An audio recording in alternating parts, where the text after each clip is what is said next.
अस्सलाम वालेकुम दोस्तों, कैसे हो? मुझे उम्मीद है कि आप सबसे हो गए। न्यू अपडेट के साथ मैं आपके सामने फिर हाजिर हो चुके हैं। अगर आप कुवैत में रहते हैं, कुवैत की खबरों से हमेशा के लिए अपडेट आना चाहते हैं तो ये वीडियो आप शुरू से लेकर आखिरी तक देखते रहिए। इस वीडियो के अंदर मैं आपको कुछ इंपॉर्टेंट जो है इन्फॉर्मेशन देने वाला हूँ।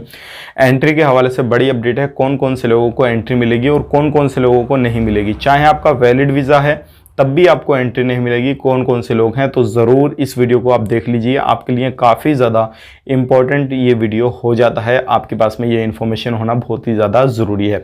तो चलिए फिर बिना देरी के वीडियो शुरू करते हैं। लेकिन उससे पहले मैं आपको बता देता हूँ, चैनल पर हमारे पहली बार आए, चैनल को सब्सक्राइब करें और साथ ही साथ बेल आइकन जरूर प्रेस कर दें ताकि हमेशा आपको इसी तरीके से अपडेट मिलती रहे। तो सबसे पहले अपडेट की तरफ बढ़ते हैं। जो आने वाले वक्त में जो है कोरोना वायरस केसेस के जो केसेस हैं वो इंशाल्लाह और भी कम हो जाएंगे, क्योंकि फिलहाल में जो केसेस है वो 700-800 हो चुके हैं और इनकी संख्या और भी कम हो जाएगी आने वाले वक्त में, अगर इसी तरीके से सारी चीज़ें चलती रहें तो। अब घबराने की कोई भी ज़रूरत नहीं है, आप एंट्री करना चाहते हैं तो कर सकते हैं, लेकिन कुछ रूल रेगुलेशन वो भी मैं आपको बताने वाला हूं। अभी मैंने सुबह में एक वीडियो डाला था जिसमें बताया था कि आप बिना रजिस्ट्रेशन किए हुए जो है वैक्सीन लगा सकते हैं, लेकिन वो कुछ लिमिटेड चीज़ों के लिए हैं और कुछ लोगों के लिए हैं।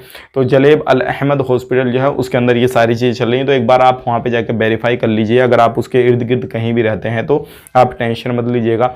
और बाकी जो लोग हैं अलग अलग रहते हैं तो उनको रजिस्ट्रेशन करना ज़रूरी है, तो रजिस्ट्रेशन भी अपना कीजिएगा। बाकी जो पास में रहते हैं वो जलेब में जाएँ और उसके बाद में जो है अल अहमद हॉस्पिटल के अंदर जाके वो सारी चीज़ देख सकते हैं कि कौन कौन से लोगों को फ्री ऑफ कॉस्ट जो है वैक्सीन दी जा रही है और बिना रजिस्ट्रेशन किए, बिना लाइन में लगे हुए। तो वो सारी चीज़ आप वेरीफाई कर सकते हैं। अब बढ़ते हैं अगली अपडेट की तरफ। जो अगली अपडेट आ रही है निकल के एंट्री के हवाले से, और ये आपके लिए काफ़ी ज़्यादा इंपॉर्टेंट है अगर आप कुवैत में एंट्री करना चाहते हैं। सबसे पहली चीज़ 1 सितंबर 2019 के बाद में जिन लोगों ने कुवैत को छोड़ा है और अभी तक उनके वैलिड वीज़ा हैं, अभी तक उनके ख़त्म नहीं हुए हैं वीज़ा, वैलिड एकामा, वैलिड वीज़ा, सारी चीज़ें, वो लोग अभी कुवैत में एंट्री कर सकते हैं। कोई भी उनको परेशानी नहीं आएगी अगर उन्होंने वैक्सीनेशन का पूरा प्रोसेस कर रखा है तो।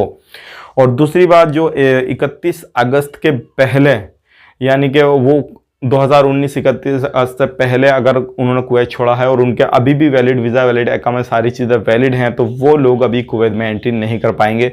तो ये काफ़ी ज़्यादा आप लोगों के लिए इम्पोर्टेंट सवाल बन जाता है।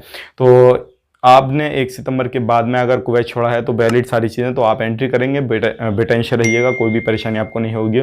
और अगर आपने पहले छोड़ा तो आपको परेशानी आ जाएगी। तो ये थी कुछ अपडेट, मिलेंगे किसी नए वीडियो में। तब तक के लिए आप अपना ख्याल रखें, अपनी फैमिली वालों का ख्याल रखें। Take care, bye bye.